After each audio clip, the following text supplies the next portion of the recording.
Just the other day, a friend of mine who has a male, perfect weight, 33 years old, never a thyroid issue, no Hashimoto's, nothing. He has developed a reverse T3 issue. Excuse me, I was talking a lot earlier today, so I think my voice is a little bit off. So he developed a reverse T3 issue because he's so stressed. He barely gets any sleep. He's so stressed in this modern world that can cause a thyroid problem, where otherwise there would be no problem. So even something like stress can do it. Now, let's talk about some of the symptoms where doctors will give you something other than thyroid hormone for it, or will just not realize it's coming from the thyroid. As you mentioned, the thyroid's the master gland. So what does that mean? That means that it's in charge of the production and regulation of all of our sex hormones, our heart rate, our body temperature. These things are all very, very important to all processes of life.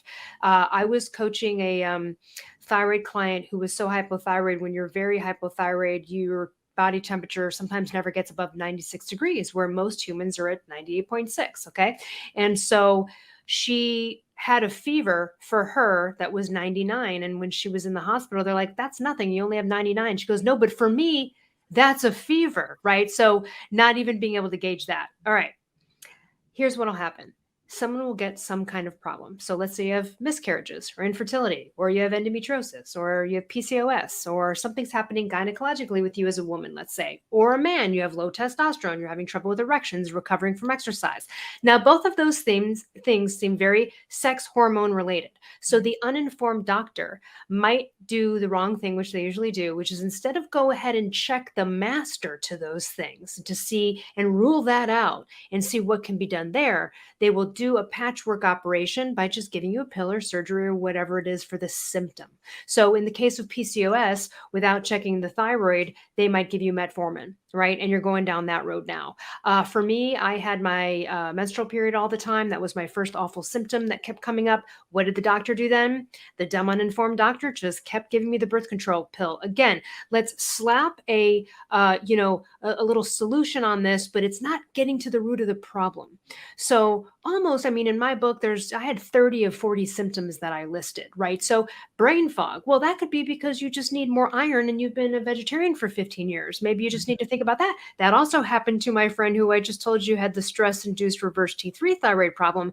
I saw his iron labs and I said to him, he's a pescatarian. And I said, hey, look, I know you're a pescatarian and he eats very well. But I said, when's the last time you ate meat? And he said, I don't know, maybe 14 years ago. I said, well, even though you're a guy and you're not menstruating, this is a disaster. You know what I mean? And then it was confirmed with his doctor and they were like, yeah, you need to get some iron in you. Right. So sometimes a symptom can be a simple fix. I've had people come to me that honestly, they just needed a dumb supplement like iron. And that really was it.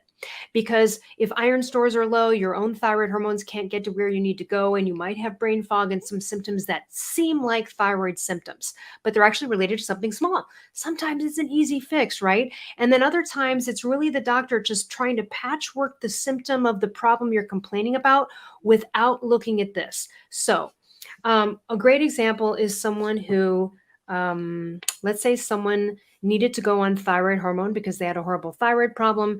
They're on thyroid hormone, but the doctor hasn't really figured it out. So they might be on thyroid hormone, but they're not optimized, which means they could still be hypothyroid, even though they think every day they're taking this pill that the doctor told them for thyroid. So then they come in complaining about depression. Okay. And so then the doctor might look at a list of thyroid symptoms and go, oh, well, you have hypothyroidism. Depression goes along with it. We'll give you some Prozac. Now, I'm not saying no one ever needs Prozac, but here's where that problem is. That doctor is so clueless about how to treat and optimize this person. If he knew what he was doing, he would realize that you never just chalk off that symptom, because if your thyroid is treated properly through thyroid hormone replacement, you don't have depression. Right. Okay. Again, there's some rare caveats, but forget those for a minute. So again, those are the doctors that are just so uninformed that they're thinking, oh, well, you still have a symptom. Hey, if you still have a hypothyroid symptom, you're still hypothyroid. Okay. And that means something needs to change. So that happens a lot too. And that can be very frustrating because the person thinks, well, I'm just listening to my doctor. I don't know anything because I'm just relying on my doctor. That's a problem in and of itself, but that's most of us, right? We expect that the endocrinologist is going to be an expert in the endocrine system.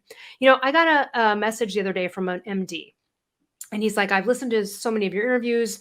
I took like tons of notes. He said, when someone has a thyroid problem, I recommend your book. And he said, I tell them you're not a doctor, but that you know more than most, including me. Now, that's a great compliment. Sure. But that shouldn't be the case. I shouldn't know more than an MD about thyroid. I really shouldn't. I kind of don't want to. I wish I didn't, because they should be doing their job. They should be informed. But what they learned 30, 40 years ago in one class, the standard way to treat hypothyroidism, whatever it is, they're not digging deeper. They're not going above and beyond their training. And so while I'm so happy to help a doctor figure it out, because and that's a great doctor, he's not an ego.